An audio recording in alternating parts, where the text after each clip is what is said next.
your will. I call the power of Mother Earth the great turtle, slow one, necessary one, the one who carries us on her shoulders, the Earth Spirit who teaches us patience, who teaches us to take one step at a time. The powers of Earth come in. Powers of the South, sacred mouse, come into the center of my circle. Sacred mouse, teachers of trust and innocence, teach me to see what is right in front of me so that I may gather learning, gather trust, gather the powers of touching others in gentle healing ways. Power of the South, the mouse. Amen. Family, welcome to the Bringing Stone Network. I'm going to turn you on to Sister Oladuji and Sister Gomi Oladuji. And peace. How are you, sister? I'm sorry. I'm so well, Father. So well. And awesome, you know, that's the thing when souls are vibing, because sitting right here, I was certainly going to anchor the container with calling the directions, and so beautifully you set that ground for us. And we do give thanks and honor to all the gates and open them now to the light of this collective. So many have chimed in and are due to call in, and some are listening in. And so we just really, really open our heart space to reach and connect with every heart that has come into Sister Queen's The Resurrection. And so here we are, not exactly a year later, but very profoundly. We want to give gratitude again for the ancestors bringing Baba Usiku and myself to the intersection of destiny to even have this reboot now, where we're back. And what a good thing that is, and what a good time it is, and just coming in off of the heels of an amazing fall equinox weekend, listening deeply, and seeing that a lot of people have been really feeling the shifts of the energy that we're moving through right now. We're just really, really, really grateful. So this evening, as is our custom, and was our custom with Sister Queen's Rise and Shine, we always shuffle these different tarot decks, whichever come to us. And this evening we have the Black Angel card. I said that first, and I so love saying that first, because this deck is not new, ladies and gentlemen. The Black Angel cards, and it just stays with me very close as an ally, because for one thing, it's the only tarot deck I know of that was actually created from a repetitive dream of an African-American woman who is now a whirling dervish. Over the last 20 years, I think 20 years ago, I first came across this deck, and it intrigues me for a number of reasons. Mostly that, if you're familiar with pulling tarot, you can pull direct or a card upside down reverse. And so this beautiful sister just gave us each of these archetypes to look at in a waking path or a sleeping path. Like you could be conscious of this, or you could fall into unconsciousness of it. And it leads to other things. So the angel that came with us for tonight's call is the poet, sure enough. And in younger days, we did a good bit of poetry. We haven't done any in a while, but her waking path is fluidity, and her sleeping path is rigidity. And so that certainly hit my prayer right on the head. Maybe this card out of the four that we pulled just centers myself to say, you're always able to just go with the flow. However conversations go, people come in. We had a lot of people that maybe were going to be here, not going to be here, but our two guests have definitely checked in. And so we're excited to be bringing this evening to the airwaves, to this Blog Talk Radio, His Royal Majesty Adejuyipe Adefumi II. In our first hour, he should be calling in a bit. And then in the second hour, I'm just so excited. I don't know how many of you got to really see the daily energy update. We tried to put it out there, and as we came across this brother, the Hoodmystic, we were just so moved for A lot of reasons, I think. For one thing, souls recognize one another, and just the power of this young man's ancestors that speak so unapologetically through him. And I'm not a person that can really tolerate a lot of profanity, and he's kind of slippery over there in his language, but we'll see. But he gets his point across, and of course, he knows who he's talking to, his particular audience, which we've just come into. So we'll be talking with him in the second hour, and that's really exciting. So we're going to go in the flow, the poet has told us, and actually the first card we pulled here was from Linda Star Cards. And I don't know how many of you remember Linda Goodman. We're old enough to remember Linda Goodman. She was that astrologer to the stars and the president's wives, and, was always in the astrology in the newspaper when we were younger. And I believe she's an ancestor now.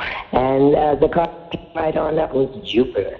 And so, of course, we said, well, yeah, that's definitely going to happen. We're going to have some conversations and expand some people's minds, and there's going to be a great expansion of going on. It's kind of what that song that we asked to open us up really, I hope it hit your heart like it hit mine, like really this is the time for spirit to carry us, and in the great flight of the eagle, because eagle medicine, sees the big picture and flies way up high, but can see all the way down into the cracks of the earth. And kindred, that's what time it is. So seriously, that's what time it is. None of us can really afford to overlook anything at this point. From the wisdom of the hidden realms, this is a deck that's fairly new to me, came Spiral Dancer, and luckily I've gotten this archetype a couple of times since I've had this deck. She talks about the circular route, taking the circular route, that spiral, and perception, and that on each point on that spiral, your perception should be willing to change. And spiral is one of my symbols, priest of Obatala, of course, the snail. So we have spirals around us continually. But we have to say that it wasn't until really recent years that we came to understand the power of understanding whether you're in the center of that spiral, moving out to the edge, or whether you must begin at the outer edge of the spiral and make your way in to the center. And usually, of course, that center is within ourselves, or it could be in a deep situation that's going on in life for us. Finally, from the Tarot of the Four Elements, is a wonderful deck. That's probably the newest deck that we've gotten. We've got the Seven of Water, which we just had, like right through Hurricane Florence. This card came right on up. And if I were going to give you that energy coming into these conversations tonight, it says, well, just go right to the top of the wave. Don't even bother swimming or coasting out or swimming underwater or none of that. Just please go right on. You got your surfboard, just go right to the top of the wave, the crest of the wave, and recognize that that's what takes us into that further, that gets us out of the hamster cage and gets us out of these boxes that we keep putting ourselves in. And so, Baba, anything that you're looking forward to, especially just so I keep it in mind, because I know it's going to get busy as we get closer into the interview and then right into questions and answers. And we just love what you're doing at Ringing Stone Network. We've been listening earlier in the week to a number of the programs and guests that you've had, all moving in this energy about like, wow, we're waking up, and we can wake up more if we spend more time in nature. There's been a lot of good things going on this week. How about for you? Wonderful. One thing I guess I just want to say, I want to everybody support me because I know I took a hiatus and listen last about today. She's coming into her own and such. So I kind of told her a little bit about her background. Maybe at some point, but I have to say hi. Awesome. She said she was going to listen tonight. And she might be 20. So it's nice to understand it. Yeah. Awesome. Yes, a lot of good friends and kindred are listening tonight, and our conversations open with the Arba, which we'll speak a little bit about that for those who are new. I'm thinking that there's a lot of family and a lot of kindred on the phone, and most people that know me know that affiliation with Oyotunji African Village. It'll be in the upcoming book we've been saying for years, because, to even begin to tell a story from when we were 12 years old to now we're 62, well, it's a 50-year-old story, and yet it is a true story. And we are always amazed when we're down in the village, which people say, where is it? Really? There's the village? And where is it? And so it's in South Carolina. It's about 45 minutes south of Charleston and 45 minutes north of Savannah and 45 minutes inland from Hilton Head. And so big in our heart, and has been. Just a couple of weeks ago, there was just a fire. I wasn't there. But then the next day, we disbelief as you see the pictures of charred remains of Temple of Shango. I believe the horsemen took a lot of damage, probably what was left of our artifacts in the museum, which had been taken from the last really bad fire that took down the two-story structure in Oyotunji. So fire happens, and as it pierced my heart, as an artist, that was the first thing I thought about, after I thought about what's been hurt, and I called to spirit that no one was hurt. And then, of course, I had to mourn for the amazing, amazing, amazing paintings that our godfather, the founder of the African Village. The African Village was founded in 1870 by my godfather born, Walter Eugene King. No pun intended, that really was his last name. He's the son of Garveyites, and he was born in Black Bottom, Detroit. And as I say to many people on the tour, Oyotunji, because there's a lot of history and information, but, somehow being as old as I am, you can always feel the younger people or the people who feel that they're going back in time, but there's really no way that they could step into the Negro mentality that this gentleman was born into and raised in. And so it is that he would say to us that, what drove him to create this village for the children of Africa, stolen away through slavery and captivity in the United States, was that he had to follow these drums that were playing in all of these repetitive dreams that kept coming. I can't imagine. This is back when, there were like no blacks on TV. Maybe Julia was just out and civil rights was happening. And, of course, you saw no one in African clothes, barely dreadlocks. This was just another time for a light-skinned African-American man to be saying every night he was hearing the drums of Africa. And that didn't click in until he began dancing with the Catherine Dunham dance troupe and went to Haiti and went, here it is. Here it is in real life. Now, my real life and my dreams catch up. And so the Arbile will be on in a moment and just take us into, oftentimes when I go through even part of my cultural story or that path, I think of two particular works, the Arbile, an amazing young man of many, many, many, many hats besides the crown that he inherited, and one of which is the CEO of Great Benin Films. And some of you out there may be familiar with Inside Oyotunji, news format kind of entertainment program that we brought a lot about The episodes are on YouTube if you're interested. But there's also some that you wouldn't see on YouTube, and that's the one I'm thinking of here when I begin to turn those pages back into my godfather's history. And it's called It's Been Poetry. Because in that old beat-up station wagon where the drummers would get in and the dancers and whichever chiefs were going to speak, we would go from town to town, and as the I just recently did, to the All-African Day Parade in New York, so forth and so on. And whenever departing, our godfather would say to the people in thanking them for their hospitality and bringing us and all, he would say, well, it's been poetry. So this current All by Name, this beautiful story of what your passions can lead you to and what your truth, when you know your truth and it just really can't be backed up from it or out of it. And this type of person that His Royal Highness our Surgeon Adefumi I was.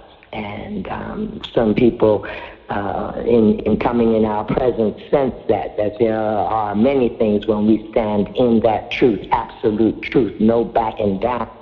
That's usually the presence of my godfather with me because, I for one am really, really on the team of people who can be authentic, and being in that level of authenticity can thereby then be unapologetic for certain truths that come into our reality. If you missed the number to call in, we want to keep bringing that to you so that you'll be prepared when it comes time. Maybe you want to text it to a couple of friends or someone that you think might want to listen in. That number's 323-870-3401. And that'll bring you into the conversation, and Baba will be able to recognize different people for questions. So, Baba, we don't have the 305 yet. If not, I can go on with some upcoming events that are happening. Yeah, I don't see him yet. Okay. They're asking to press 1, and also okay.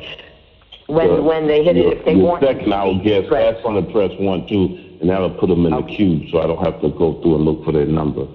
Because I see your second hour guest there already, I think. Right. So, what's up on the chat? Oh, well, we're coming into the season of heading toward Oya. And I won't get out there too far because I think the conversation is going to be just too good and what we're all taking in as far as our reality, our literal planetary spiritual reality in terms of earth and storms out at sea. And my goodness, I got in the depths of all these sea creatures, fish and whales and dolphins just dying to where the stench is really bad in Florida. So, you just can't depend on mainstream news because there is an awful lot that misses the 6 o'clock news. And, not getting off that center too much, we were speaking about the Arba Ikeni, we call him, the first Arba or Arba Waja, the king that went through the roof. And so many times when we were saying how we're amazed because I think we're maybe 44, 45 at least years old. That time, everyone has been there. The first king was on the Oprah show in the early days, the History Channel, Nickelodeon, ABC, NBC, CBS, and so forth and so on. So when people come through the gate and say, I never knew you were here, and some people who live right there in Beaufort County, and we can hardly imagine, pretty much the same way that in February, we could say Harriet Tubman or Sojourner Truth, and people would immediately know. But you say Surgeon Adefumi, and people would not know that.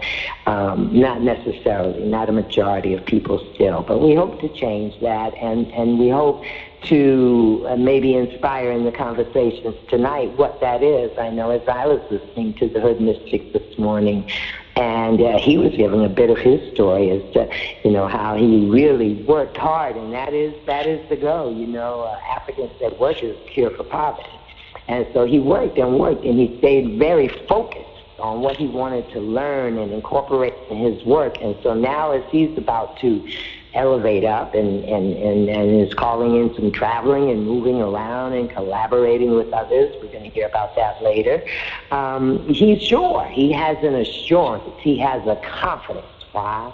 Because he put in the work. And that's really worth talking about. All of us have people in our lives that want what they want, but they're not willing to put in the work. We know those folks.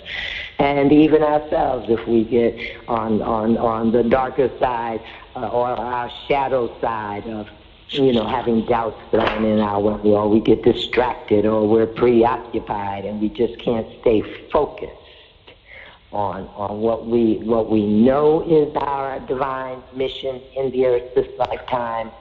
And if we don't know, probably we ought to be about the business of how could we find that out. And as movements, we did give a slight introduction. We're not sure if you were able to hear, but we gave a little bit of the background on Oyotunji and somewhat on the founder of Oyotunji. And so before we actually turn the mic over to His Royal Majesty, again we say hardest working African king in North America, no doubt about it.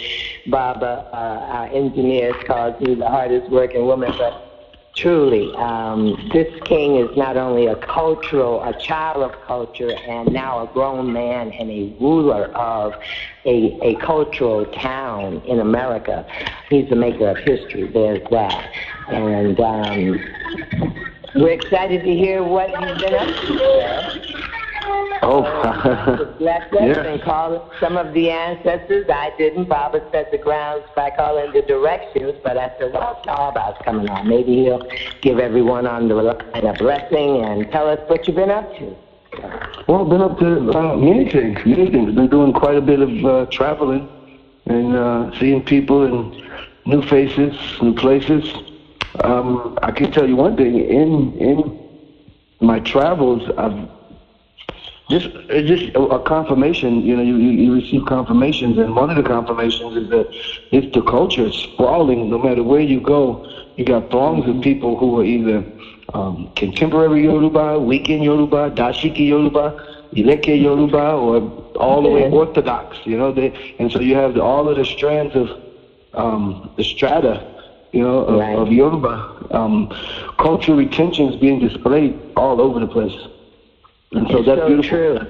Yes, it is. It's so true. I was thinking that today as we were moving around different places in the Facebook, and of course, you see any of us, and a lot of people respond to me, they say, wow, you really moving and traveling. But, the same can be said of the Arba, the same can be said of the Lagba, of Oyotunji. If you see really young, fast Yorubas, they moving. And so we know that the culture is growing exponentially. And as you said, it has different levels of commitment. I myself, as the Arba has said, am Orthodox. Certainly. Mm-hmm. Yeah. We had the opportunity also to travel to Atlanta over the weekend to be a part of a as you can call it, multi-religious, multi-ethnic crowning or consecration of a bishop. Mm-hmm. And then last week we were in New York at the African American Day Parade. Right. Beautiful time there. The week before that, we had a huge fire in the village. The week before that, we had a bunch of people there in the village. So which one you want to hear about first? Right. There's a lot going on. We already spoke on the fire. We did. We just mentioned, our personal heartthrob after we could assure ourselves that no one was hurt, of course, that the art from Abawaja in the Shango Temple is no more. And so for that we mourn. But we also know that we're pushing right on up to Odunaba, the King's Day, the annual festival of the institution of kingship. And I believe you have a benefit and can tell us a little bit about how people can get involved in the rebuilding that is going to go on in Apole Oyotunji. Well, people can get involved in several different ways. We have a lot of people are going online to our website, oyotunji.org. They're making contributions for the rebuilding. We just finished with the recovery, so the recovery was actually speedy, but it was a lot of debris to move, and we had to hire people and equipment and all sorts of things to get it out of there. And now we're in the fundraising phase of rebuilding. So you can go to our website, as I said, of course, and then doing King's Day Festival, October 6th, that Saturday, we're having the first fundraising event. Well, we have all sorts of displays of culture, entertainment, and people can come and participate at that time.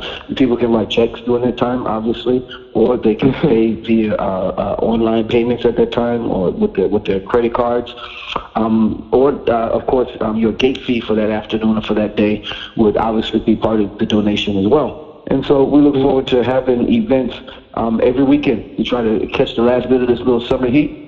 Have events every weekend to bring people in and bringing in various people from the community. The response has been phenomenal in terms of people coming out to help and bringing things like water and foods and things like that, because the electricity had to go off for some time.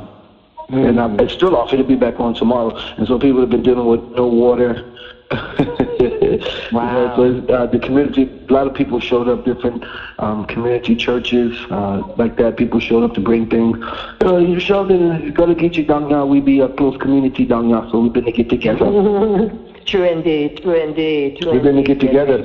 And so, so you just want to lock off the rest of the sunlight for the rest of these warm last couple of weeks, and try to do as much as we can to get the rebuilding process off the ground. The Shango Egbe is also having a fundraiser. You can find that on the various Oyotunji social media sites. If you just go to Facebook or Instagram and search Oyotunji, and you'll find it. Absolutely. Well, there's a couple of things that I want to hit. One would be, how did the town fare with the flooding and Hurricane Florence? Because it certainly has been a question popped by me. Well, we do live in Hurricane Alley, as they call it. Yes, we do. And we all constantly threatened by storms year after year, year in, year out. So we learned to not live with it, but we learned to prepare. Obviously, we prepare. We have a huge water tank that we can store water in. 500 gallons for a storm, so on and so forth. But however, we haven't been affected at all. Actually, there's just been sunny days. It's so dry, we could use a little water. However, when we're threatened with these hurricanes and things that come across, we appeal to the deity of the winds, to the goddess of the winds. And quite often, as you can see, Oyotunji has been here for nearly 50 years, and quite often we've been spared the wrath of Oya. And so we gave our offerings to the goddess, and so we were definitely on the south side of the storm, if you will. But the storm did turn our way, and I see why we had to give offering, because it was approaching us.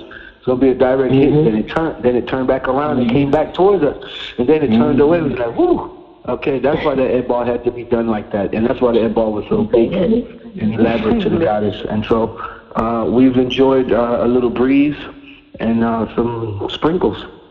However, a lot of people were not as fortunate. People in North Carolina and other places were not as fortunate. So primarily, and then the river did swell, as you see a week later. The river swelled up again and flooded lots of people, because all of the water drains in from upstate and drains down to us. But here in the low country, we live in a series of estuaries and islands and things, so we're right on the ocean, so we really don't have a chance for water to build up. It goes right out to the ocean. As opposed to people in Colombia, there's a lot of streets and valleys and hills and mountains, and the water can pool very easily. It's true. I was seeing people being evacuated on the news this evening. Just a week later, as the Abba said, those rivers swelling and water's draining down from North Carolina. But we're really glad that, and we know, told the story during the storm of Hurricane Hugo when people were saying, I said, no, honey, we have we have an inside line with the mother of storms. Yes, we've been working with Hurricane Hugo, Hurricane Fran, Hurricane Billy, Hurricane Hurricane Matthew, Hurricane Irma, Hurricane Marie. They all come and threaten. But we always, this is the power of our ancestral tradition. That's so true. Hopefully you come out on the light side of the storm. Absolutely. We did. We were up on the mountain between Canton and Waynesville, and just absolute beauty. No strong winds. We had one full day of rain, and then that was it. These are natural occurrences. These are natural occurrences. They're supposed to happen, and as natural people who venerate nature, we expect these things to happen. It brings about change. Oya brings about change. Any place that Oya visits, obviously, is never the same again, and something new is able to develop. And so whether it's the forest or whether it's your town, it can regrow and rebuild itself. Yeah, and there's our commercial for the Festival of Oya at the end of October. In case you missed us on King's Day, we'll still be working to rebuild and get some infrastructure back really in good shape before we get into the cold days of winter. So, sir, a question that I couldn't answer, not having been in the village at the time of the fire, a couple of people, expressed their sympathy and so forth and so on, and they said, well, what do you think that means? Because, of course, people with Voodoo Village or whatever, they said, well, what do you think that means, when fire destroys something? And, of course, we know that energy never dies. And so fire simply changes form of that energy from one to another. But this is obviously a new beginning. And how is the Abba holding the vision now for where to rebuild, how to rebuild what was there, build a little differently? What's the Abba thinking? Well, that's the beauty. That's the beauty of fire and things like the energy of Shango and the energy of Oya. These are malefic energies. They seek to destroy. But there is no such thing as destruction in the universe. There's only various forms of creation. And so we're in another form of creation where we have to recreate what was already done. A lot of times, from a spiritual perspective, sometimes you can become complacent, you can become comfortable, and sometimes you need a little shake-up to shake you up, to get your creative juices rolling. And that's exactly what happened, because I can tell you just the day or 2, 3, 4 after the fire, the energy in the people, you can just see the motivation in people's eyes, the motivation in people's ability to get up and go at it and start to actually think about something. Because if everything is always the same every day, it's very difficult for innovation to take place. And so just in any corporation, any machine, once it breaks down or goes through a transition, it's time for rebuilding. Of course, and of course, remember what fire really is. Fire is not fire. Fire is the releasing of sunlight. The only things that burn are the things that come from the sun, like plastics, of course, the fossil fuels. Wood is nothing but a transition of sunlight transformed into a solid state. And so once the sunlight has the opportunity to release itself, you have something we call fire. And it's not fire, it's just the releasing of the sunlight. And so looking at it from that perspective, we are able to really stand and understand what it really means from a natural perspective. From a natural perspective, it just means you have to rebuild. From a spiritual perspective, we went to the Ifa, of course. We go to Ifa, ask, okay, what is this all about? Ifa says, it's a blessing. It's a blessing. It's a blessing in disguise. Don't fall out. Don't get upset. Don't fight one another. Don't be no blame. Don't play the blame game. Rebuild, and you will enjoy what your destiny has to offer you. Of course, we cannot see the end, but we do not need to see the end. We just need to see the staircase, as they say. Absolutely, absolutely. We gave a little bit of thought to it, and we're glad to hear, and we're so glad to see the pictures of those that were coming in, and that they feel a value that maybe they didn't feel before, as the Abba said.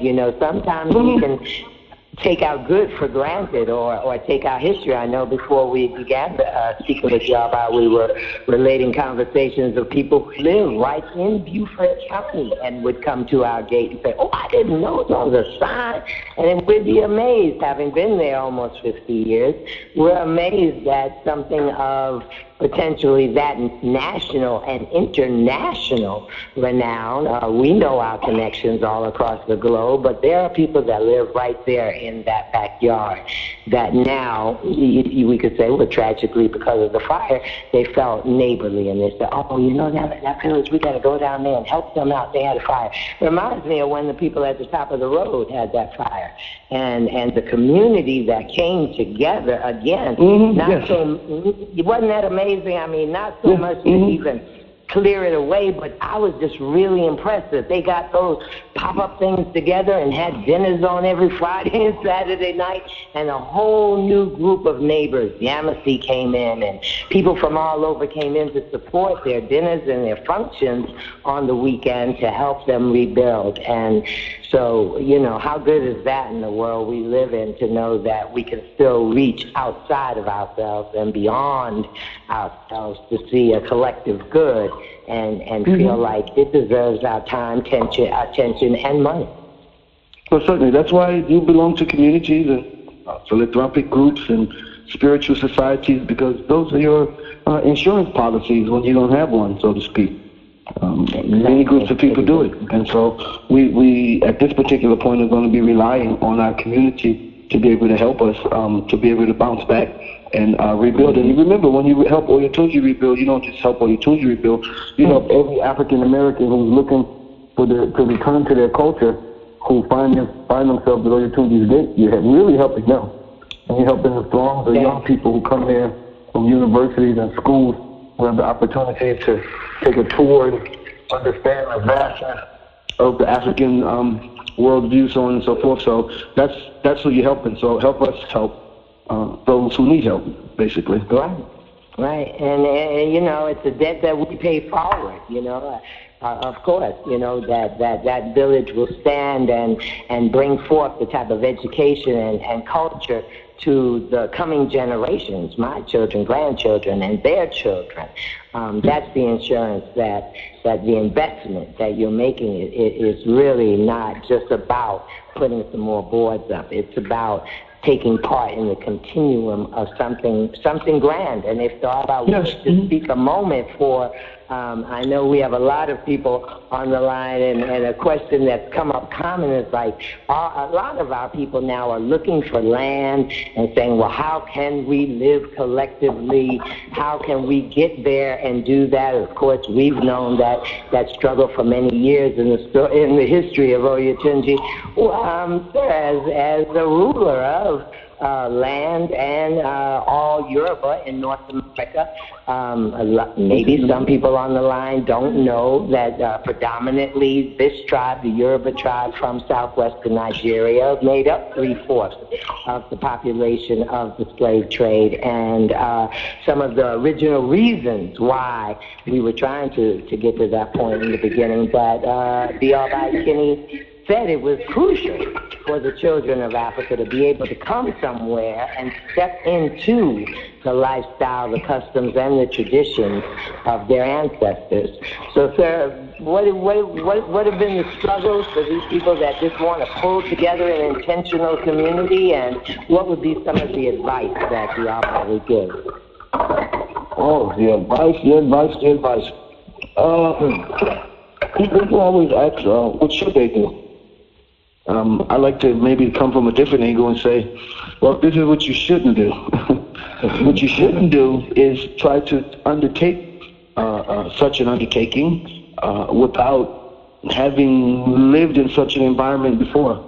You know, I know several people who struck out and tried it and became disillusioned because of the actual ups and downs of day-to-day life with human beings. especially your African descendants in this North America, who obviously have suffered quite a bit, psychologically, spiritually, socially, economically in this land. And so to try to pull together and develop something, it's not going to be like Apple was or any of these corporations who had, quote unquote, backing of their constituency and this, that, and the third. The African development of things in North America is just a little different. We have to not be so ambitious to think that, well, once we start this endeavor, the throng of the people are just going to show up and it'll be utopia, because it's just, the facts on the ground are just a little different. Because what's going to end up happening is you're going to find how lonely such a undertaking is. It's a very lonely road because, it's the uncharted road, but it's a happy road, and don't think that you're going to get into this for happiness. Happiness will come. Happiness is a result of striking out on your own, and that's where the happiness is going to come from. Actually striking out on your own and accepting the present moment and not attaching yourself to every instance and every moment and situation that happens. And so a lot of times, as people who want to develop intentional communities, will become disillusioned fast. But we're not disillusioned in the city. We become disillusioned because it's our own destiny. It's something we have to chart. But when we're in the city and somebody else is taking care of the water, they're getting piping the water to you, they're bringing electric to you, the grocery store right up the road, you don't have to think. Well, of course you feel comfortable because, all of your fears are taken care of, seemingly. Until a hurricane comes and all of the water and the food is gone within a day, then you start to realize, wait a minute, I'm vulnerable. And so once we understand how vulnerable we are, that may be a push or incentive to go for the forest. I always tell people, come stay at Oyotunji with me for a few weeks. Let me let you hang around the good, the bad, and the ugly of the whole idea, because it's good and bad and ugly. It's no use of thinking it's a utopia. But remember, our ancestors, and a lot of people like to begin such an endeavor without a total understanding or clear understanding of African worldview and the ancestors.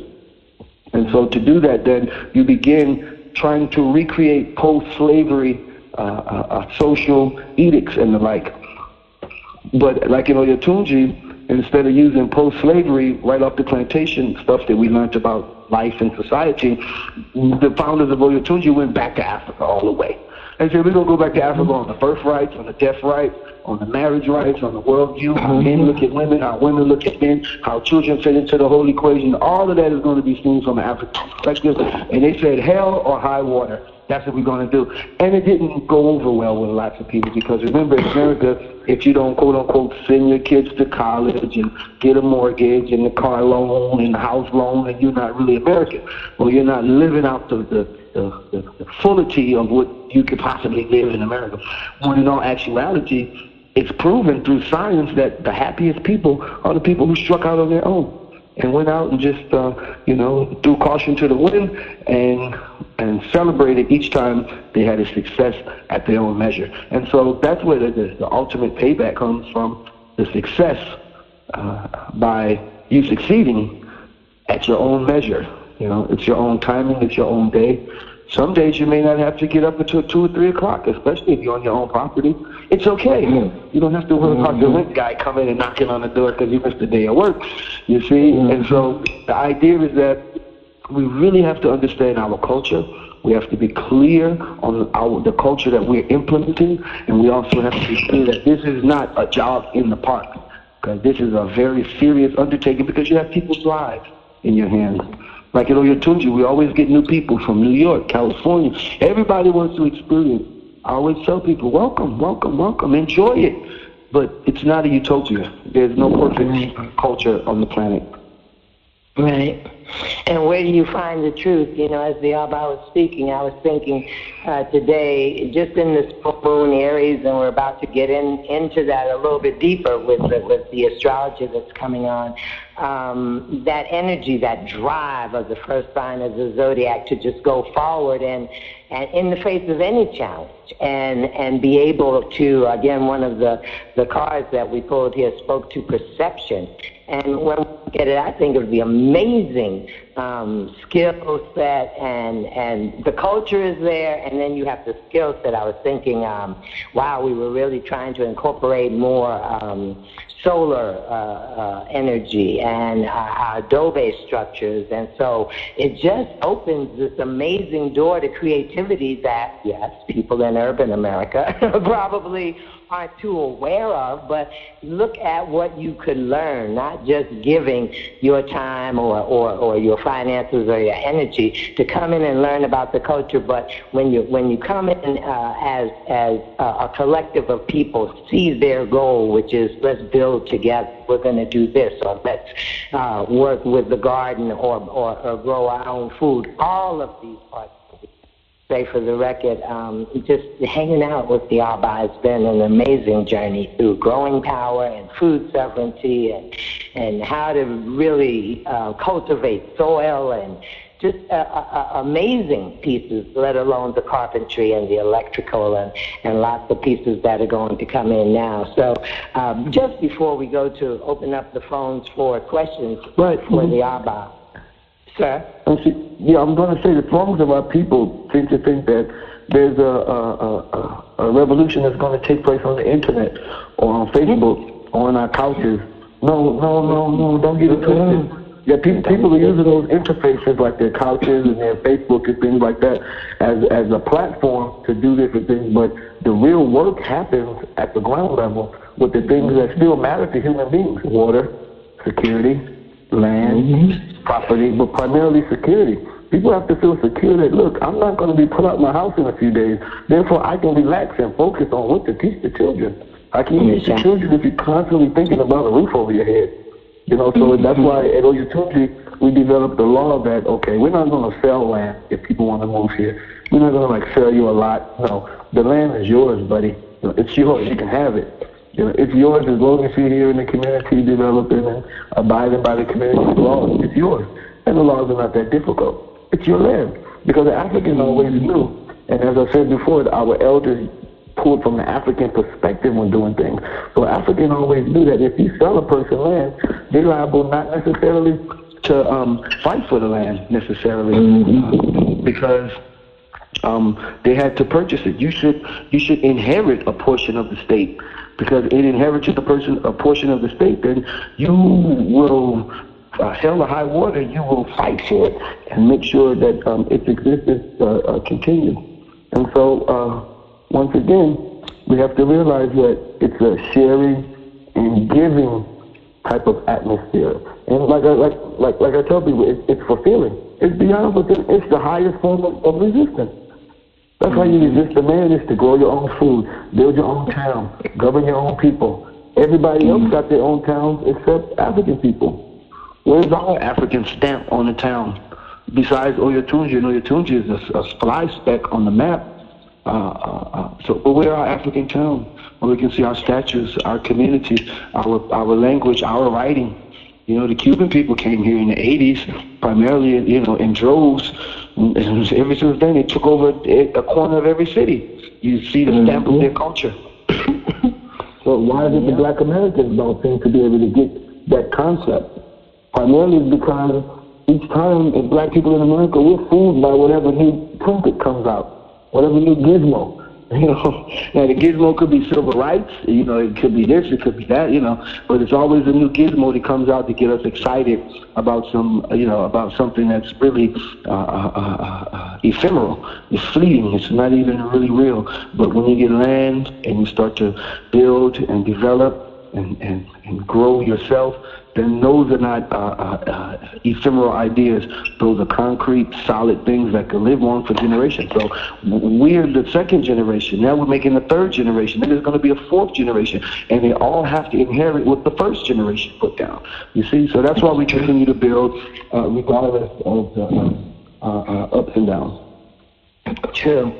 And of course, we have to underline that with the things that all of us say when we go out to speak to people and we talk about why we are so fully invested in our cultural destiny and that particular walk. And the bottom line is you can't pass your job in America down to your children.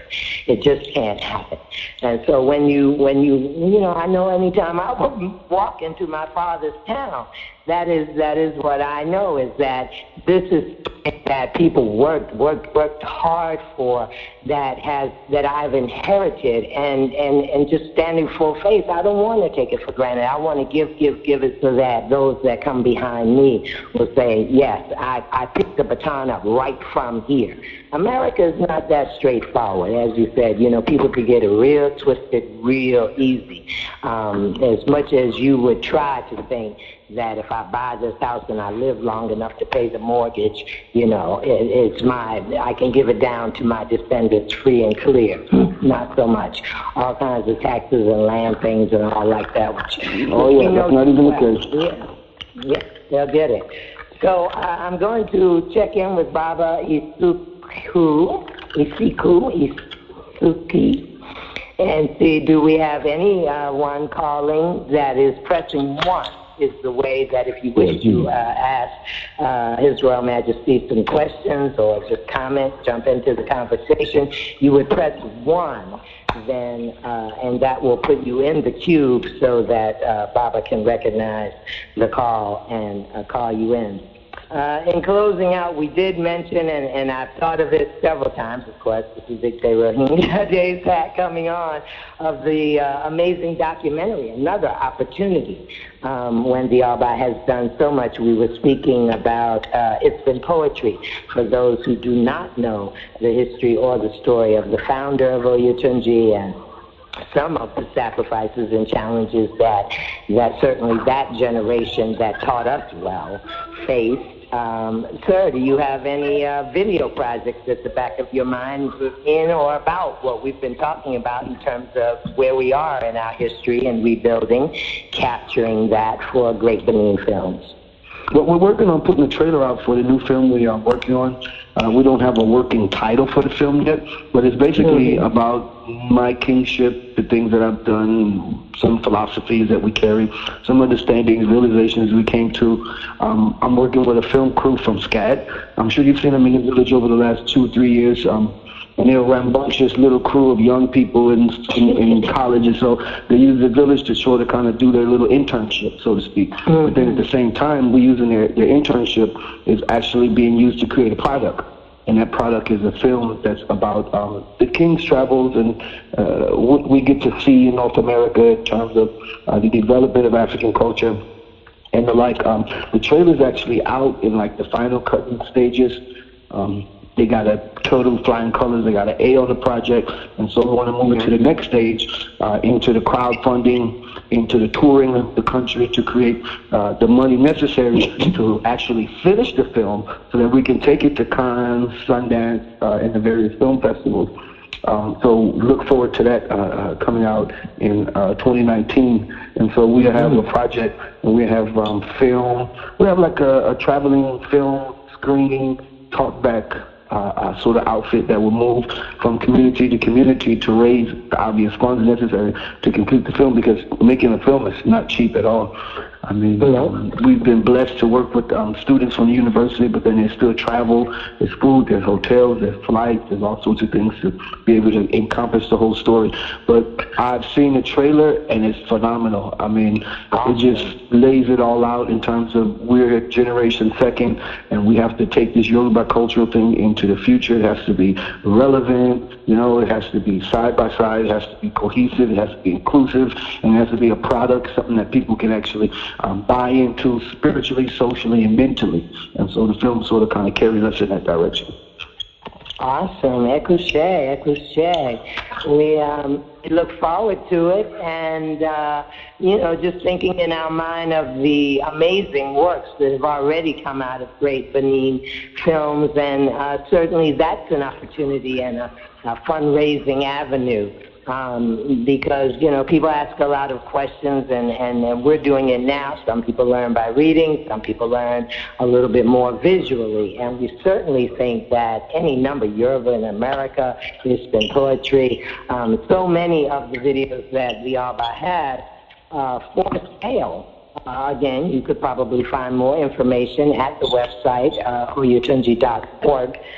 It's a wonderful way to make a contribution toward the rebuilding, and to also know that you're totally going to get a piece of amazing history, as the Alba is saying. I can't wait to see the trailer. It sounds really very exciting. So that is what we pray for, and the ancestors have certainly heard us this evening on this full moon energy, where we just kick it on out there. And as the chief always tells us, get in where you fit in. And if you have not been to Oyotunji this fall, when the temperatures are a little cooler, divine time, the first weekend of October is Odun Aba, an annual fest celebrates the institution of kingship and the institution of how the village really works. People are so quick to say it takes a whole village to raise a child, but there we will see some of that, and our creativity will strike up again, because it's always, of course, a big festival that includes the Temple of Shango and Shango. We know those are indeed some fiery, keep it moving with the action happening priests in our community, and they are the ones. They have magnificent fundraisers. I could the casino nights and the Bikino nights. They would have all types of social events at that very same horseman whenever we needed to raise funds. So, Kabiesi, we thank you for your time with us this evening and look forward to coming into Abule as we can to make preparations for King's Day. Please do, sir, if there are no questions. And Baba I think we have a question, and I got okay, a request. Great. There you go. Mm-hmm. Okay, and so 612-458, you're on the Bring It On Network. Welcome.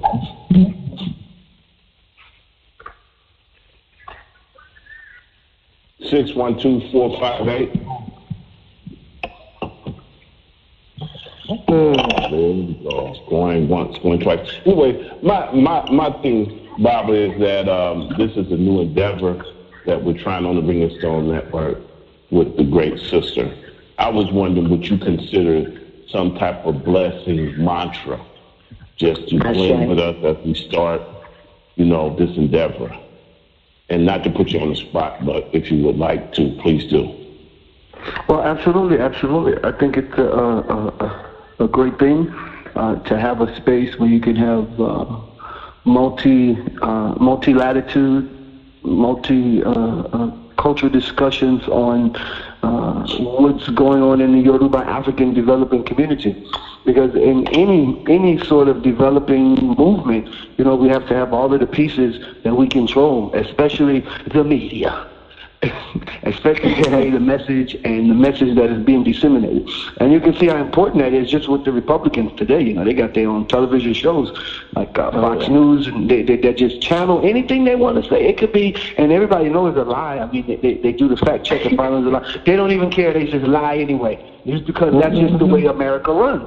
Now, we don't have to use that same negative approach, but we have to be in control of the message. We have to have those portals. And so we would feel more than honored to be able to see a blessing and watch as such a platform develops here. And so we ask Bukbo Idumole, Bukbo Lojoni, the owner of the day, Bukbo Ledaye, the creators of the earth, the created energy. We ask them to take us high.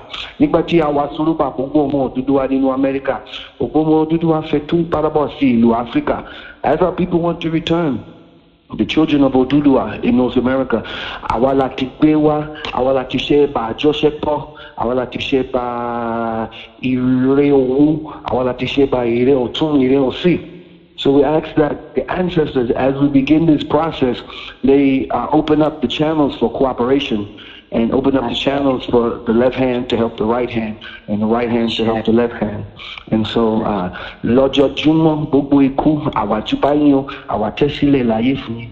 daily we venerate our personal and national ancestors, and we ask them to, as we touch the ground and kiss our hand in their honor, we ask them to be the ones to guide. And Nibaki, Bewa, Cheki Funwa, Ogbon, Cheki Funwa Oritutu, Cheki Funwa Ilera. We ask them to give us wisdom, Ilera, longevity, and Ire, good fortune.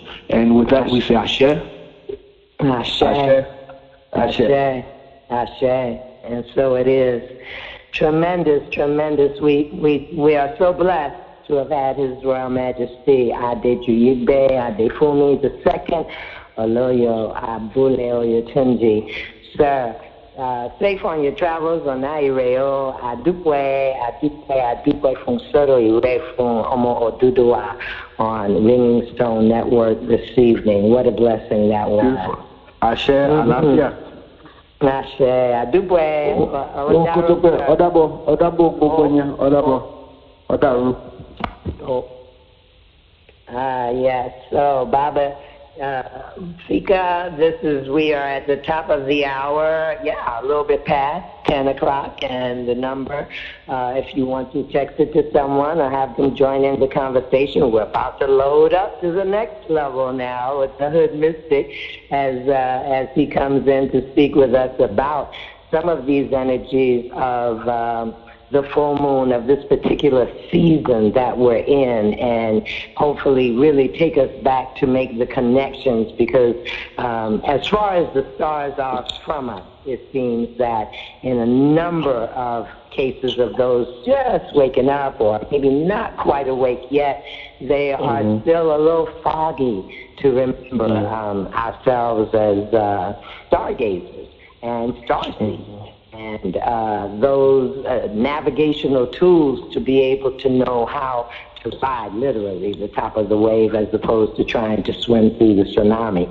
Each of us are facing that day to day, right through this season, and you know, the snowball is rolling as we move in this country to the midterm elections. And you know, if you allow yourself to be entertained by the political or the scandal-filled gossip. Some of us are a little more present as to what is happening in Florida, in all of those waters and all of the fishes dying. What is happening with the 400 and some children still living in cages? You know, I just wasn't surprised with the level of hurricanes, knowing the spiritual history of these bodies of wind and water that turn and turn and turn off the coast of Africa until they land back here. What would do that, you would say? What would make a mass that's almost 500 miles wide just come and sit at your coast?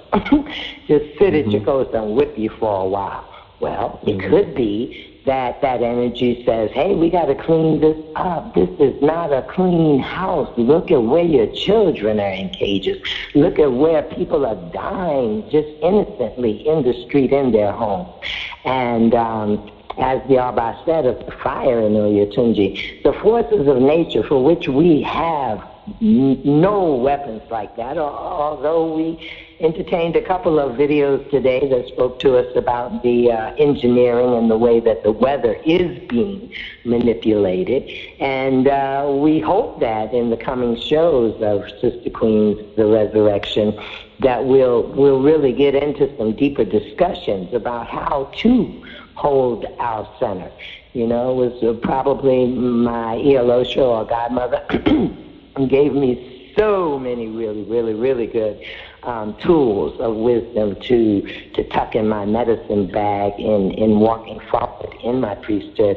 And one of them was, she said, oh, you want to know about Obatala, you want to know how to engage that in your life. How about you try to keep your head when everyone else is losing theirs? How about you in the eye of calm of the storm when the storm is moving and sweeping around you? And this is such a season now that, you know, we could be tossed to and fro. As the Abba said, this gadget, this thing, what's the new thing? or we can have our focus and have a sense of why we are here, what is our divine purpose, and what in order to complete the mission. Down to that. And sometimes I find that when we have too many choices, we don't succeed as well as when we're focused. And that really, again, I said it earlier for those of you who joined the call late, that this next young man coming on, the Hoodmystic, if you wanted to find him on Facebook, well, you could find him on YouTube, easy. Just type in Hoodmystic. But Hoodmystic Spiritual Advisor, I think is his Facebook page. And he was definitely pointing out to his listeners that, this is make the dots connect. Don't keep trying to just jump from dot to dot and have just a mass of scattered dots and call that your life or your mission or why you're here. Make the dots connect. See how you really are carrying all the good from point A to point B, and even those things that no longer served you or do not serve the good of the whole, just leave those behind. And it's a constant a lot of what the Arba was just saying is totally dependent on the fact that Yorubas walk in the reality every day that the agreements that we're keeping and honoring are between the living, the dead, and those waiting to be born. We have the sense to know that which we are moving with came from those who went before us, the good, the bad, and the ugly. And certainly what we are working for every day, well, you just can't take it into the casket with you, and it's not going to get cremated with you. Anything that we are really working for today is about how well or not our children and grandchildren and the emerging leadership does in this country. What have we given them? What does our baton? Why hand off broke up baton? And that doesn't even make sense. Mm-hmm. And so it really doesn't. And so we have to give more particular conversation inside of ourselves as to what is the baton that we're, you see? And again, right up face of many things that the Arba brought to us would be that place in which, as my godfather would say, African Americans just simply suffer greatly from cultural amnesia. And when they look around and trip over all of the human dynamics that don't allow them to reach their goals, it's usually because they don't have a cultural cohesion. They don't have anything to stick to. And so, no, Oyatunji is not a perfect community and has not been. It was an experiment at best to see how the Black Panthers and the people coming out of it, they weren't quite in the civil rights that said, no, we want our own, point blank.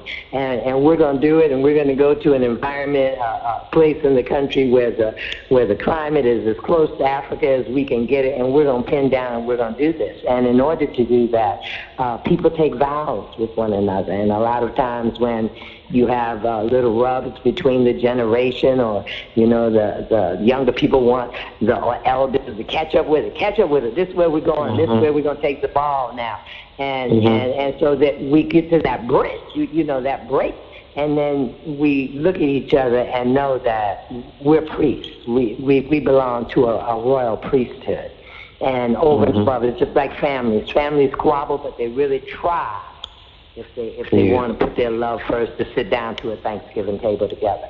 Families don't throw away their members or walk out or abandon their members. And of course, we could be here for years, not just the next hour on the show, talking about what is that in our post-traumatic slave syndrome that clicks us, that it strangles the part of us that wants to love and embrace the good in each other, and not just choose to do battle with that which we don't agree with, or that. And I say to people all the time, that is why we have the example of the resident in the White House, so that you can see what that looks like.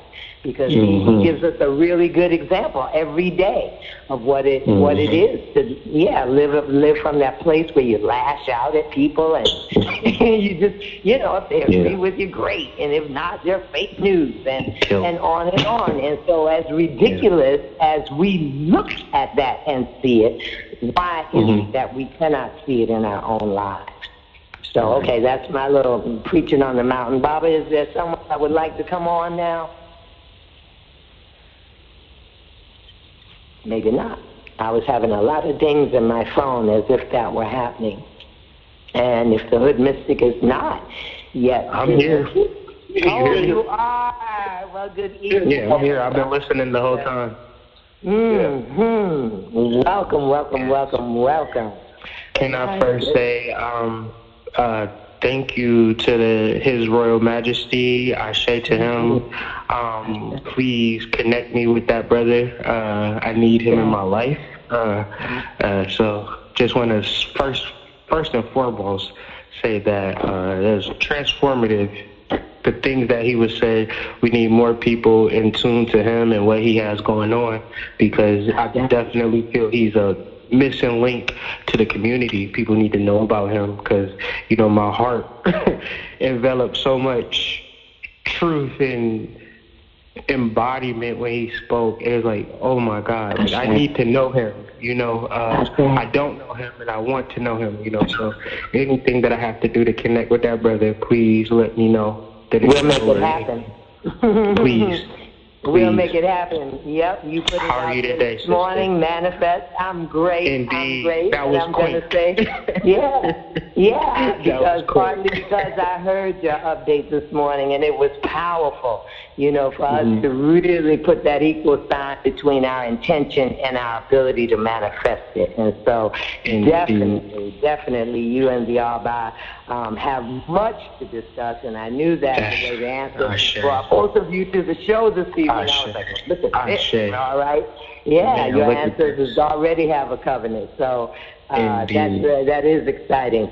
But so if you would, just set groundwork for where we're going to go in maybe the next 40 minutes, if people haven't, and I tried ever since Friday when we knew you were coming to post your videos on the full moon for this evening and some of your energy updates. But, give us that layman term.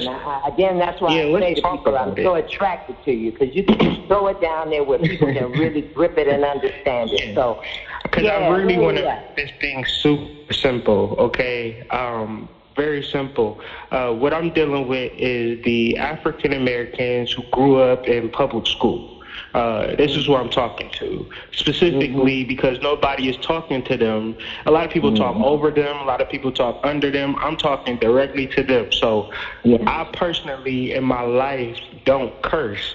Somehow, when I get on YouTube, the words just start flowing, and it's only when I'm deep into spirit that these words start coming out, and I hear it at the tip of my mouth. There'll be an F word, and I'll be like, I don't want to say it, and then just push out my mouth. I'm like, oh, right. And so I'm not this person, and a lot of the information that I say is not me. It's definitely a form of channeling and a form of clarity.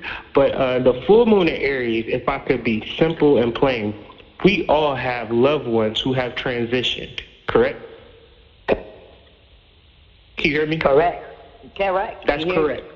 Okay, we've all had family members, loved ones that transition and say, even if you can't relate to that, did you listen to music? Have you had anybody that you listen to music who passed away? Because, some people can't relate to that. But what I am saying is that when people transition, they don't know that there is more to life besides Earth. We as conscious beings, African American, melanated beings in this continent, we have knowledge of self in 2018. Have you ever thought to think, what is this information for, especially if you can't apply it in your daily life? You're hearing about all of this higher celestial realms and hierarchies of, celestial beings, and you're like, well, I work at Walmart. Like, I don't get it. You understand what I'm saying? But if you're able to take a step back and you're able to conceptualize, your loved ones are in the intermediary realm of they're fixated on you. Mm-hmm. They want to see what you're doing, what you're buying, and how you living your life. But you really think that they're going in a way. You know, This is not a reality. This is the foundation to my work. People that I've loved at a young age passing away and never losing this contact with me. Okay? Ashe. And so as I do my work, I'm always checking with them before I even talk. You know, my ashe and my connecting to the ancestors has been constant. Today, everybody has this connection with their loved one. So you owe it to your generation, to your livelihood. Man, we all get on the road and we drive on the highway and we don't know if we're going to make it to point A to point B. There is always a protective force around us. And that protective force, whether we notice or not, we have to realize this as a truth, you know. And this is part of my work. If we're able to open the door a little bit, because the problem that I find with my people is that they're physically inundated and the spiritual is like, take it or leave it. To me, the spiritual is the fundamental, His Royal Majesty spoke to the fire, to the combustibility of energy, how we could manifest energy if we focused on it. And so when we discuss the ancestors and we discuss the full moon in Aries, which is a fire sign, and then we're talking about initiation. We are talking about some powerful stuff that is not physical, okay? And so us corresponding to that is going to mean everything to us throughout this first 2 weeks. But I'll stop. But if you want to know more about the fortnight, I can expound on that as well. Well, I can go a number of ways. I mean, you know, hopefully, as Baba Usiku mentioned earlier, Ringing Stone Network is really trying to make a gentle turn or a gentle pivot now, because it's been it's been creating a wheel of presenting, and I've listened to a number of programs presenting vast information from SB and, you know, just all over. And a lot of times it seems overwhelming, I think, to most people who come into it to hear that much science, that much history. Okay, where am I in that picture? And so to have you come in and begin to really land down some of these facts, like the fire can be related to your passions. Yes, it can be your anger. Yes, this particular sign, you know, or this particular energy. There's a couple of just astrological points that went over. I was caught with, number one, the conjunction to Chiron, which, of course, we feel the wounded healer and we act out on one another from the place of the wounded healer. But if we try to express to people, like, how can you take that energy and redirect it over into some place in your creativity to redirect it, simply speaking. And if we're going to survive this time of being able to really hear and appreciate every voice in the room rather than attack the voices that just simply aren't singing our tune, it's going to be because we're able to, kind of like snake medicine, take in the poison but then send it back out as healing. And so there's something that you can tell us about what Venus is doing. I'm not really sure, but I know her as Shun. I know her as the energy that brings harmony into the picture and does bring this collaboration. It came up really big after the fire in Oyotunji. You know, move more into the beauty. It's kind of like, be the change you want to see in the world. What about where we are right now in this planetary energy supports that? Indeed. And so this is an interesting time. I was watching an interview on YouTube some time ago, and there was a black man and a white man, and like they were friends, and they were discussing, you know, the future of America and who has it the worst. The white man was speaking to the black man, and he said, you know, your generation, the people that were coming up under you, they got it good because they know how to function in adversity, whereas my people are going to be messed up because they don't know how to function in adversity. When they elected this president, they needed a face for all of the, I don't know what to call it, but so what's happening in the farm community, because that's what Trump ran on. He ran on farming. I'm going to do this for the farmers. And so the first person that he played when he got into office was the farmers. Talk to a farmer if you want to get a sob story. The moon conjunct Chiron. See, what I've been doing lately is listening to a lot of Baptist preachers from the 50s and 60s. And what I've been really understanding about those men, those preachers, were they were geniuses. They were the pillars of the community. But what I actually, the message was different from the preachers that I grew up around. The message was that of learning how to build your community around all of this racism that's happening. Like, you wouldn't imagine that these people were living in quote-unquote Jim Crow South.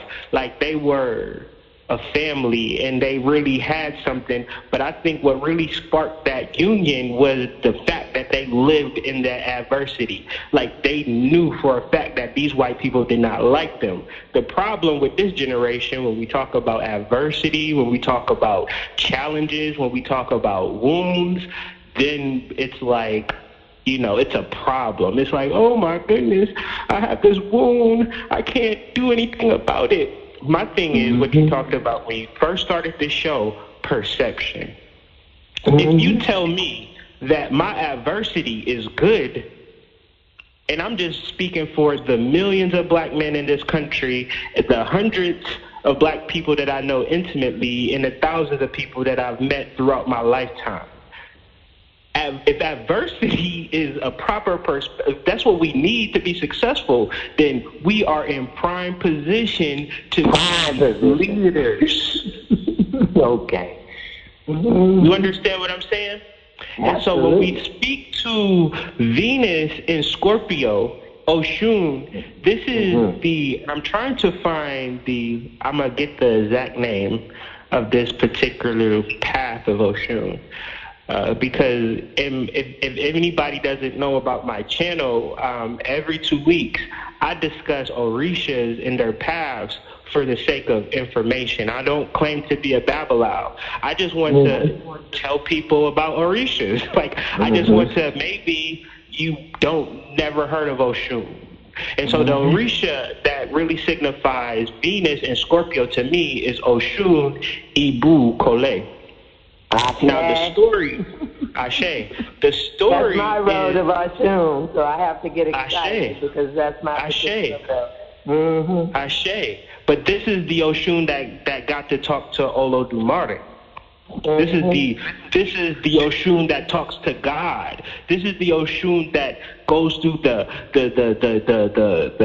depths of life. You know, she's in the swamp, but at the same time, she's talking to God. So when I know for a fact that this transformation is happening, and I know that the pivoting point is us having a proper perspective on our adversity, then I know exactly what I need to do. I know exactly what I need to say, because I know 9 times out of 10 that a person is going to come to me with some adversity, and they think that I'm going to, coddle their adversity. No, I'm going to change your whole perspective on your adversity once we get off this phone call. So you know that I was just talking to a young lady today. she gave me a list of her adversity. And I told her, now turn around. That adversity is if your mouth is a furnace, then that adversity is cold. As much as you want to heal and the good that you want to do, you can use that adversity as energy. And this is what we do. We transform negativity. So I want the negativity. I want the pain, because that is the power now. This is how we make it in this world, because what's not happening? Nobody is helping us. Nobody is holding our hands. So we have to figure out, what do we have? If you ain't got nothing but pain, then you got enough to make it in this world. And so adjusting the mindset, adjusting the perspective is how we could really, deal with these transformational changes, as opposed to the perspective like, oh my goodness, I'm going through this adversity and I don't know what to do. My thing is, you know exactly what to do. It's time to really do some work and transform this adversity. And then, if you are the 1 out of 10 person and everything is perfect, well, then who the hell is you helping? Because as far as I'm seeing, people is hurt out here. And I see too many people, isolated millionaires. On my channel, I've gotten a chance to speak to millionaires who feel hurt. Can you imagine that? Can you imagine? Mm-hmm. A millionaire so hurt that he don't even know what to do with his life. Because he's a son of a famous singer.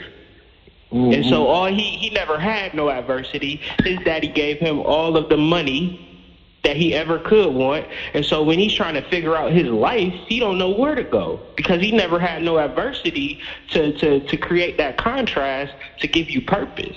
Because when we speak about adversity, at least we know exactly what the hell we need to do. Like I said earlier in my daily reading, if my arm is cut wide open, then that's exactly what the hell I need to do. I need to figure out how the hell I'm going to sew my arm together, right? I don't need to be worried about nothing else, because even if the world is falling around me, I'm going to bleed to death. So either way, the only thing that I need to do is focus on my wounds, and that alone is purpose, and that alone is my purpose. And my family, my life is based upon me healing my wounds. So Moon Conjunct Chiron is so important to the African diaspora. The more conversations that we could have, the more we could talk to this, the better I feel that we could be, because we all have problems, but we don't really have solutions. So, the illumination of those wounds allow us to heal those wounds. And that's what the full moon can represent as well. Ashe. There's a couple of things I want to chime in on there, and one of them is the point of consciousness. Because now when people are traveling through those trends of thought, like, why don't we? Does 2 + 2 = 4? How do we connect the dots? I go back to that conscious place where I accepted the fact that carrying the wounds around was just too heavy luggage and baggage, and why was I doing it? And this is how a very wise midwife friend of mine said, well, if you have a broken leg, you're going to set it back and stay off of it, and it's going to heal itself. That's the kind of vessel that you're in. Recognize that the body, the physical body, came prepared to heal itself. No one. And the midwife would know that. Yeah, right. She sees that. The midwife would say that. No one has a broken leg for 10 or 12 years. It just doesn't stay broke that long. It mends itself.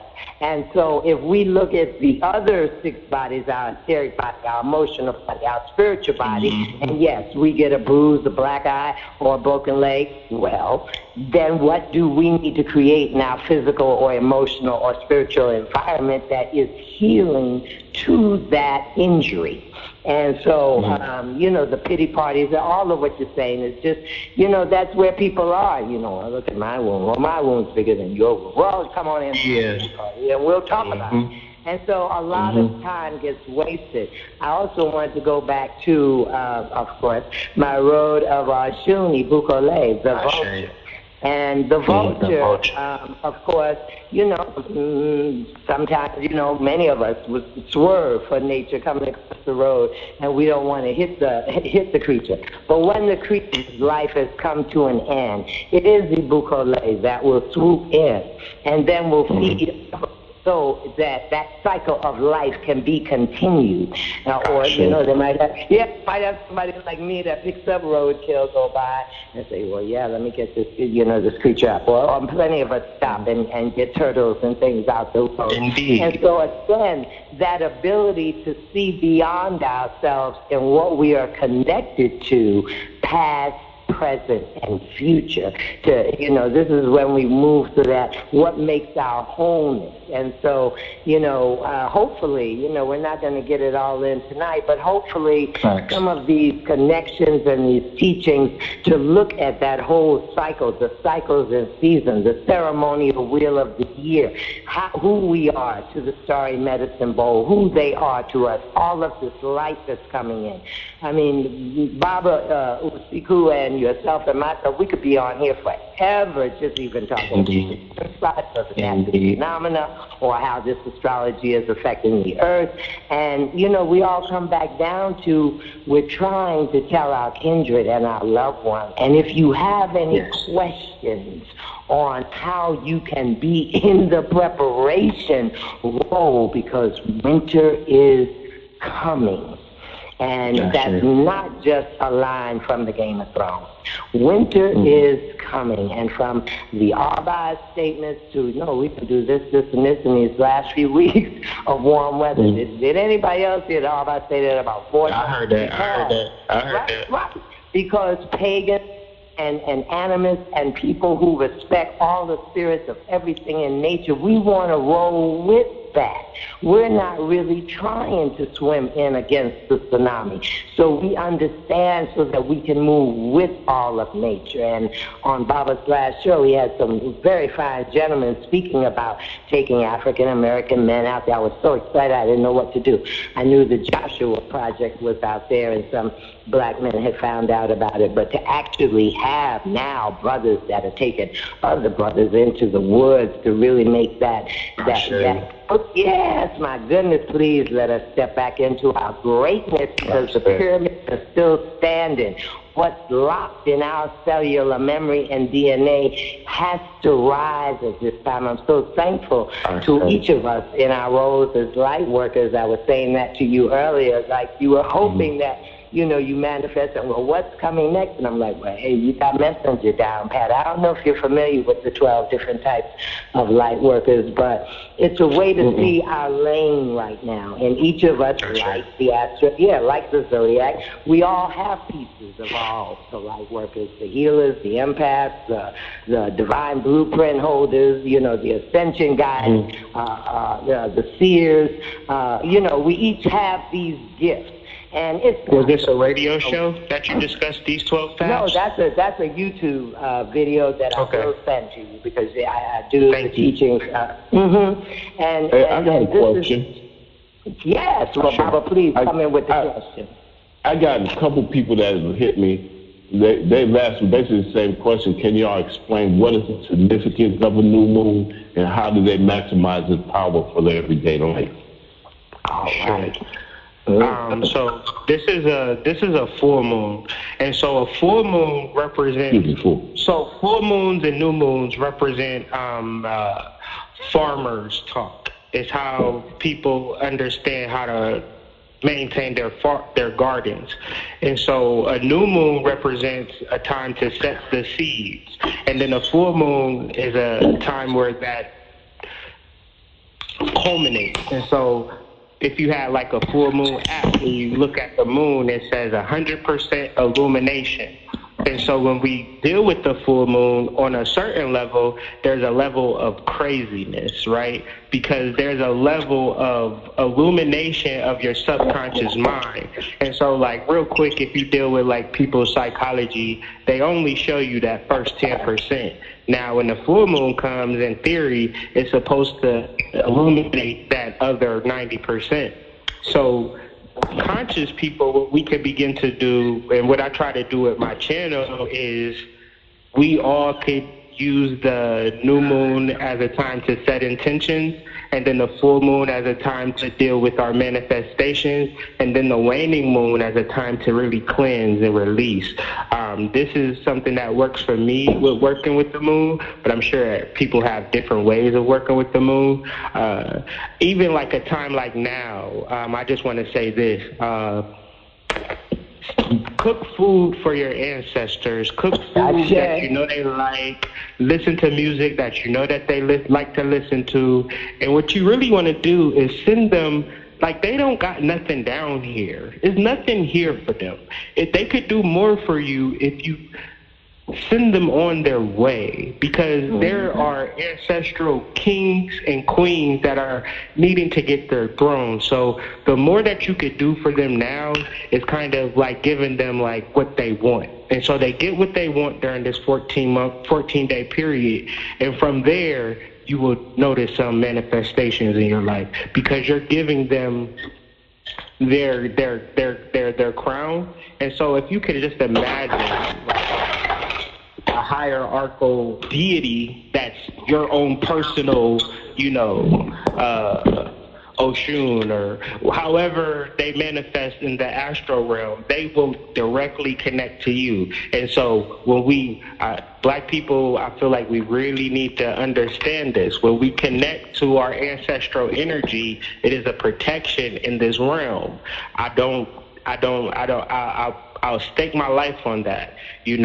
When we connect to our ancestors, it takes us to another level. When we venerate and when we honor and when we offer to our ancestors. And so I would suggest that as something to do with this full moon energy, because we have a veil that's very thin, and the more that we access and deal with that veil without being afraid, the better we'll be. Hope that answers the question. Ashe. I'm going to give it a twirl, because, we can bring it right down here, as y'all said, boots on the ground. I'm so thankful you said about the offerings, the Adimu to the ancestors, because that's the way we spent the last 3 hours. Today was a day full of cooking, and I say this to many friends often. I say, I don't really do the sales holidays in Walmart. I have my high holy days, and the full moon is a high holy day in here. Lit up all the altars, the whole gazebo, everybody's lit up. Everybody got candles tonight. Everyone has their favorite drink. We made some butternut squash and stuffing and banana nut bread. Oh my goodness! And so it was a real time of fullness. And there are many, many, many levels of bringing these working tools between the celestial bodies into our everyday life. Women, for one, we bleed, every 28 days, and the moon moves on cycles every 28 days, and yes, the tides move by the moon, and yes, the farmer's almanac moves by the moon. And so these are the relationships, and like anything else you build relationship with, I mean, that is a true fact. Women that are all mixed up now, they got all these different chemical things and things going on with their bodies and their cycles. They don't want the cramps, but then they don't want the babies, but and all like that. And so they get really mixed up, and their bodies just get mixed up, and it's as simple as if you sleep in complete darkness. If you follow your body under that level of the moon for the passage of illumination, your body will correct itself. Well, that's what happens for women. Yeah, that's what happens for women. That's what happens for me, too. And so, these are the things that you just have to look at that are not, I guess, all airy or spiritual, where people put them out there. And another wise woman once said to me, when we were back in those news reported days are moving, maybe at the speed of light, not quite like we're moving now. But, she said, well, why do you, because we had a hysterectomy at 26, and so we were just kind of flung all over the place, and we were like, maybe we should have this time of the month, even though our physical body doesn't. We just began to think that. And sure enough, that's when I came into the understanding that, think about it, if the moon is not showing her face, why are you?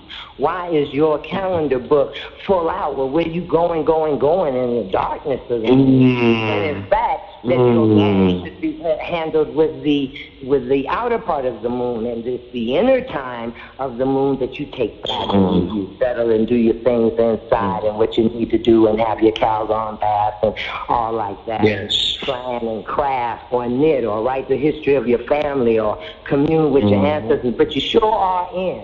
Because the moon is not full out. She ain't dancing at the club. You see, that's full moon activity. And so just to begin to navigate, because nature gives us everything we need to know. I say to people all the time, if you're really confused about what's going on in your hood, go and stand in nature and just sit in the hood of some community in nature and see which is the protected tree and where are the little plants and how they set themselves up.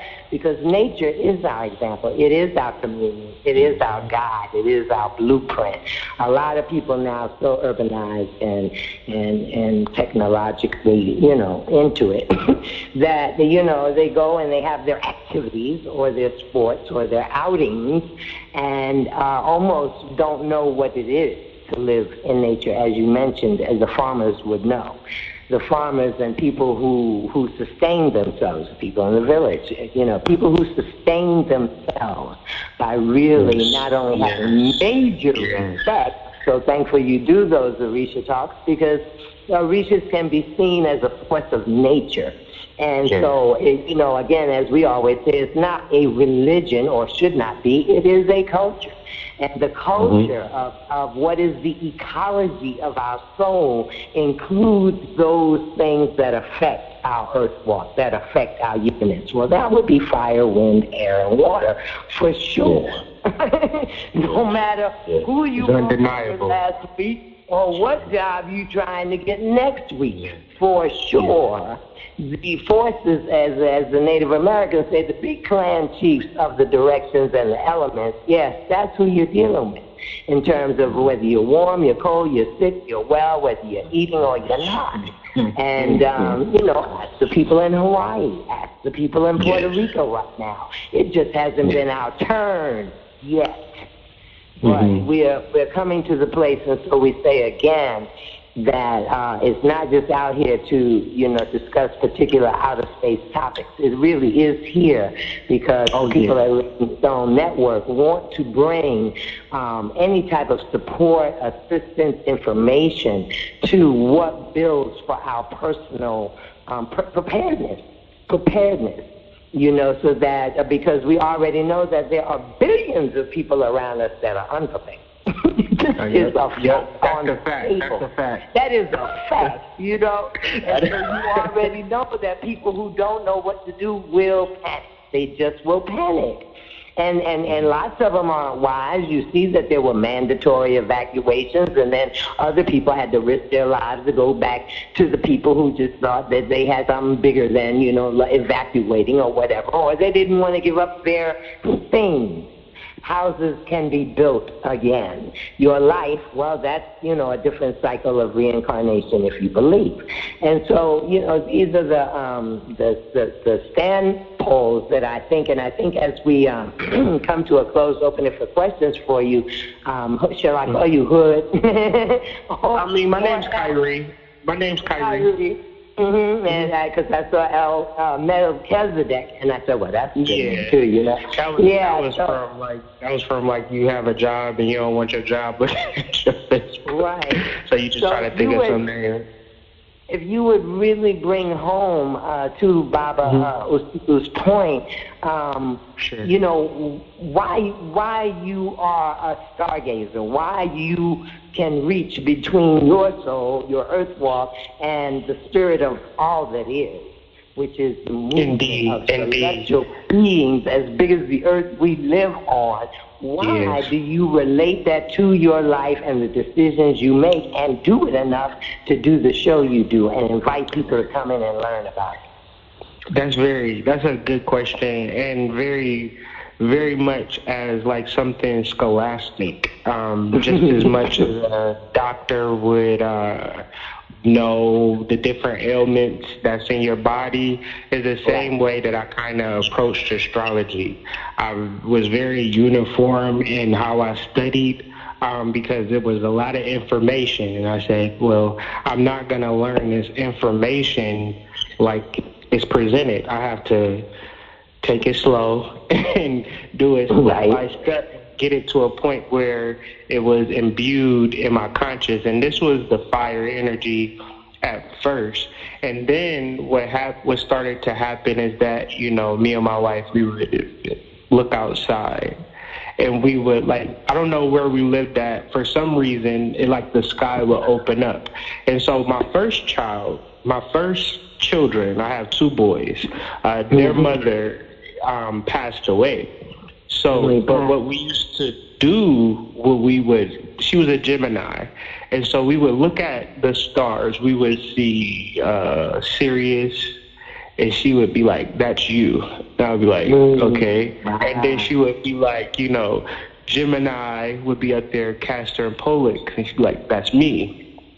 And so we would just, for hours, for days, you know what I'm saying? This was our relationship, stargazing. And we would look up stuff on the internet of how it related to us. And, she would just, she was very much a teacher to me. She gave me my children, and then she kind of transitioned one day. It was never a thing where I felt that I lost her, okay? Because for one, I had 2 children, a 9-month-old and a 3-year-old that looked exactly like her. And then on top of that, she let me know who she was in the stars.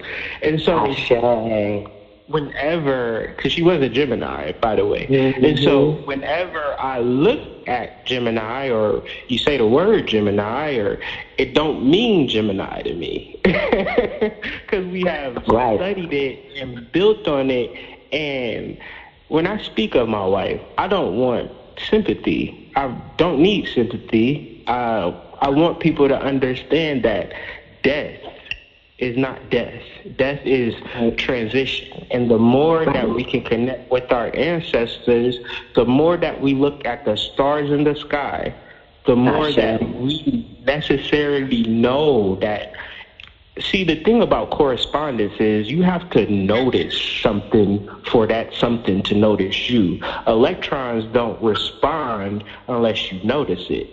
You don't know anything unless you start to notice it. And so the more that, now mind you, this is conversation and lots of work, but I'm able to streamline it, and you ask me a question, I can answer it to you simply. But it's not a simple process to get to this point. And so how I'm able to discuss astrology is that every day I study the aspects, and I deal with its base roots, and it's kind of like a equation. And I get all of the base concepts. And tomorrow I'm talking about intimate. Now, all day I was hearing in my mind intimate, and I was like, am I going to talk about sex tomorrow? Intimate, but I'm doing the astrology, but I'm talking about Mars, but it's not intimate, it's intimate. And so I had to look up the definition of the word, and intimate is an action. So it's a way of directly dealing with spirits indirectly. That's how you intimate. And so that's kind of it's part of spirit give me the word, pronoia. That's what we talked about today. And then I deal with the astrology, and it speaks to the word that spirit gives to me.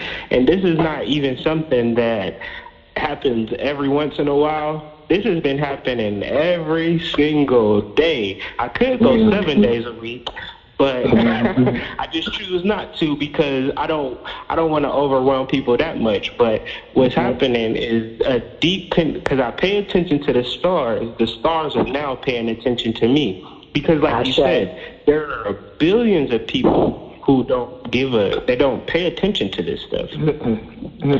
As individuals in this diaspora, we got all of the energy. All we got to do is start paying attention. And I got person after person after person after person that once they start to connect to this energy, once they start to know about these orishas, I know people that listen to my show every 2 weeks to learn about these orishas. They take it upon themselves to learn about these orishas and bring these orishas into their homes. So my whole thing is, I want Africans to know, because what I know about orishas is that this is an astrological system as well. All of these orishas have an astrological correspondence. So when we do talk about Oshun, when we do talk about Shango, when we do talk about Obatala, we are also talking about celestial correspondences. And so I just want to give it to you as many ways as it's given to me so we can be so clear on this ancestral energy, and so we don't have no waver in our minds about who we are and what we came to do. And when we speak of our adversity, we know exactly what we need to do to get over that hump. And we know that we can do it because we have favor, not just on some whimsical stuff. No, we have been paying attention to this thing. And this thing now is like, okay, we're going to pay attention to these people because these people, they care, where nobody else don't care. They even, my problem, I don't want to overtalk, I'm going to just say this one thing. With the conscious people, they are physical just like anybody else. So it's like, who's really discussing the invisible realms? This is where I'm at. And this is where I'm trying to get our people to, because this is foundational and fundamental to our development, at least in my opinion. Absolutely, absolutely. And we really treasure and thank you, and we're thinking here about the next time we'll come again with Sister Moon's The Resurrection will be the full moon of October. And we would love to have you back. We look forward to having those conversations. Don't even worry about that. You can pin me in. I'm going to be right here. Yep. Those this conversations. Is that remarkable experience. Yes. And to have, how personal is it? You say, well, in case I'll bring it right down. My mother's mother, Ibaratu, would talk to me much about the Seven Sisters. And as I came up, accorded Cherokee and then began to learn many, many, many creation myths. And now here we are, and Pallades, and we have different information coming in, downloading just through spirit, just like you got Pronoia this morning, that says we are your ancestors. Yes, yeah. You just, and so we say to people all the time, particularly now, when people are estranged, and so you say that word ancestors and it kind of rocks their world because they got to make it through the alcoholism and the molestation and the this and that they saw in the generations that raised them without thinking. Exactly your point, and I say it when I do women's empowerment. I say, you can't really tell me too much because I come from women who had not what you have. They had no microwaves, they had no phones, they had no cars, and they went and birthed children in the night, honey. And so if we really look at the opportunities that we might say adversity, I say challenges maybe, or, it's just like whatever new puzzle I'm going against. It looks crazy with all the pieces in the box, but then it's beautiful as you put the pieces together. And that's life. Whether it's a playing deck of cards, whatever it is you say. You play the hand you're dealt. And if you are standing somewhere, and far too many people are standing, not knowing if they're in the game, not knowing how to count cards, not knowing any of what the hand you have been dealt, even because whether you need to take that downtown or uptown or whatever, you have no idea. I say to people, how if you're going to Texas and we have GPS and we have maps, you don't go without, unless you want the scenic route and you ain't got no special time to be there. Who goes anywhere without a map? Why don't you know from the time you entered, not the day before, not the day after, but the time you came into Earth? Why don't you know? Didn't you know that this was your map? Didn't you know that this was the highlights and the low places and the challenges? Can you not read that like you read anything else? And so I just thank you again, because I really, have to thank your ancestors, point blank, because this is the concept. I have a ritual nature, and so when we speak to the listeners about, well, what do you do in everyday life? I'm pretty open about it. I'm transparent.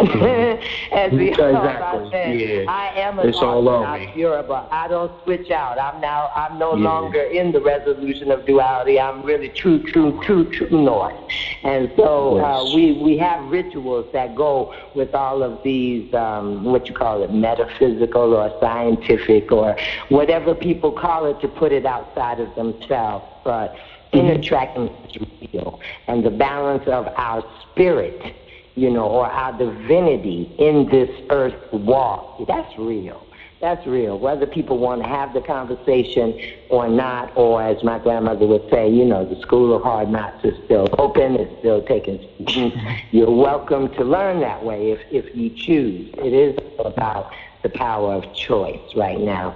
So, Hoodmystic, it has been absolute poetry. It's grand having you on this evening. We wish you continued elevation and ascension. We will be checking in on your daily energy programs and posting them as we can, because we want to tap in. Baba Usiku, thank you again to Ringing Stone Blog Talk Radio, and Sister Queen, The Resurrection will be coming back to you in October, and we're excited about it. A young lady that wanted